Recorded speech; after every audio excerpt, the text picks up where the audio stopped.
halitta masoyiyata ina na ganta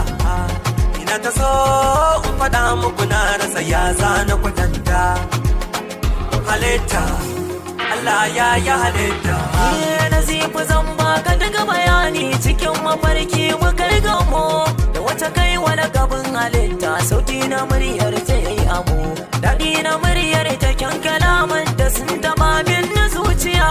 daga halittar ubangiji ta wuce misalin zinariya kuda da na tashi da na farka sai dai ya tambayi zuciya ina halittar da muka zauna da ita ta bana ajiya ina cikin yanayi ka shiga ƙara kai es auta Nazifu muka da tallafi da bida nemanta na gode ma aboki na gode ma halitta